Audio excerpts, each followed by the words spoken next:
আর কত বসে বসে আমার অন্ন ধ্বংস করবি? আমি আর তোকে বসে বসে খাওয়াতে পারবো না। আল্লাহ যদি দুইটা অপশন দিত না দুনিয়াতে পাঠানোর আগে, হয়তো গরিব করে জন্মাও, নয়তো গরিব করে জন্ম নিয়ে মরে যাও, তাহলে আমি দ্বিতীয়টাই বেছে নিতাম। জানো, গরিব করে জন্ম নিয়ে মরে যাওয়াটা অনেক সহজ, কিন্তু গরিব করে বেঁচে থাকা অনেক কষ্টে, অনেক।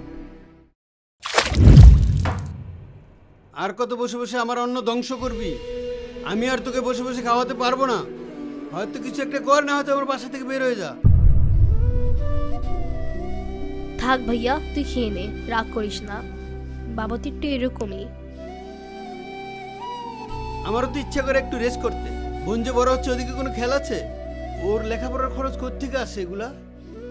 বাবা তুমি একটু চুপ করো তো, ভাইয়াকে খেতে দাও। তোর মা মরে গিয়ে তো বেঁচে গেছে, এখন আমি মরে গেলে শান্ত হবি? শোন, এ টাকাটা রাখ, তোর কাছে তো টাকা নেই আমি জানি। আর শোন, একটা কাজ খুঁজে দেখ। প্রত্যেকদিন বাবার এসব কথা শুনতে ভাল লাগে না।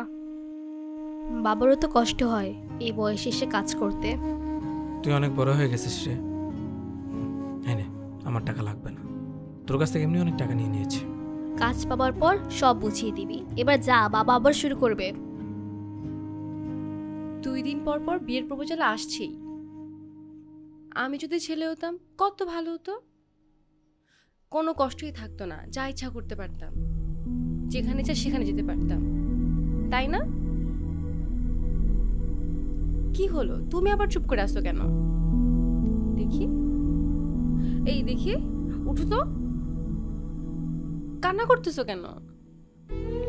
আমার কিছু একটু করা লাগবে, আমি আর পারছি না বাবার এই কষ্ট দেখতে। কোন ছেলে গ্র্যাজুয়েশন করার পর বেকার থাকে, বাবার টাকা বসে বসে খায়?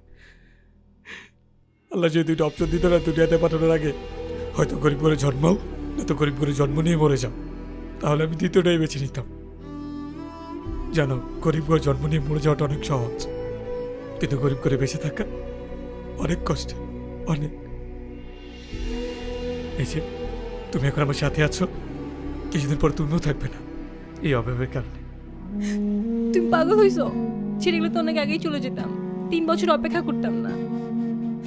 কান্না বন্ধ করো তো, আমি তোমার পাশে সব সময় আছি, যাই হয়ে যাক না কেন, আমি তোমার হাত কোনোদিন ছাড়বো না। তোমাকে একটা কথা বলি? বলো। আমার একটা ফ্রেন্ডের রেস্টুরেন্ট আছে, ওর অনেকদিন ধরে একটা লোক লাগতো। কাজটা ছোট, আমি একটা ভালো কাজ পাওয়া পর্যন্ত এই কাজটা করি, তোমার যদি কোনো প্রবলেম না থাকে। তুমি কি বোকা? কোনো কাজই ছোট না, তুমি হ্যাঁ বলে দাও। স্মাইল।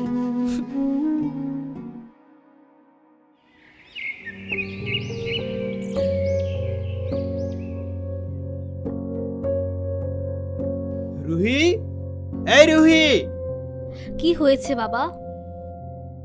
জিজ্ঞেস কর তো অকর্মটা কোথায় যাচ্ছে এত সকালে?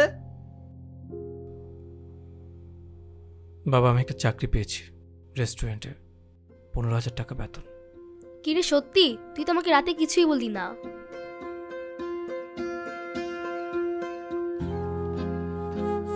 কংগ্রাচুলেশন, এখন থেকে দেখবি আমাদের আর কোনো সমস্যা থাকবে না। আর শোন, আমার টাকাগুলো কিন্তু এখন থেকে ফেরত দিয়ে দিবি। ঠিক আছে ম্যাডাম, সব দিয়ে দিব। এবার তাহলে আমি যাই। ওকে। প্রথম দিন কাজ কেমন গেল তোমার? খুব ভালো। আচ্ছা, এখন একটা ভালো কাজের সন্ধান পেলেই তাড়াতাড়ি করে তোমাকে বিয়ে করে ফেলবো। শোনো, তুমি এখন কাজে মনোযোগ দাও, আর এইসব বিয়ের ব্যাপার মাথা থেকে ঝেড়ে ফেলো, যতদিন না তুমি সফল হচ্ছ। Thank you so much madam. আচ্ছা, তাহলে আমি এখন যাই। আর হ্যাঁ, রুহির জন্য কিন্তু মনে করো চকলেট নিয়ে যেও, ঠিক আছে? ঠিক আছে ম্যাডাম, সাবধানে যেও।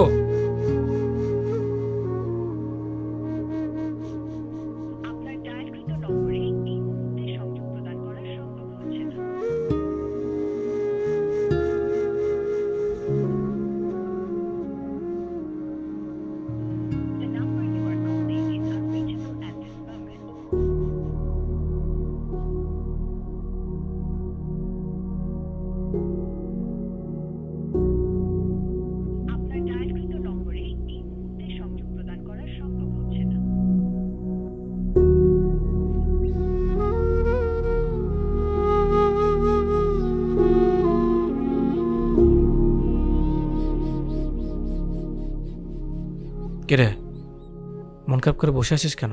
বাবা সন্ধ্যা থেকে বাসায় কেন আজকে অফিসে যায়নি? গিয়েছিল। তো কি হয়েছে? বাবার নাকি চাকরি চলে গেছে। অনেক ডাকছি কিন্তু বাবা গেট খুলে নাই। কি বলিস? কখন থেকে?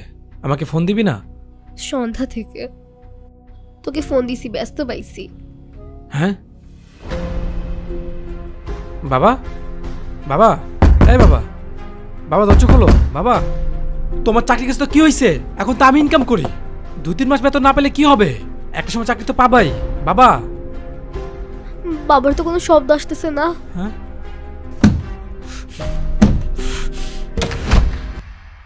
বাবা,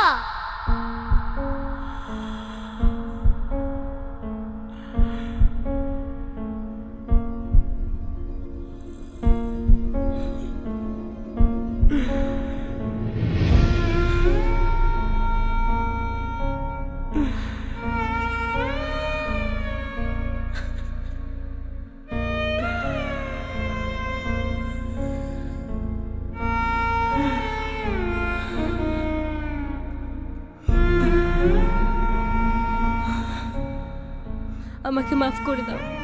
আজ আমার বিয়ে, আমি আমার কথা রাখতে পারিনি। আমি ফোন চুরি করে তোমাকে কল দিলাম, শেষবারের মতো একটু কথা বলো।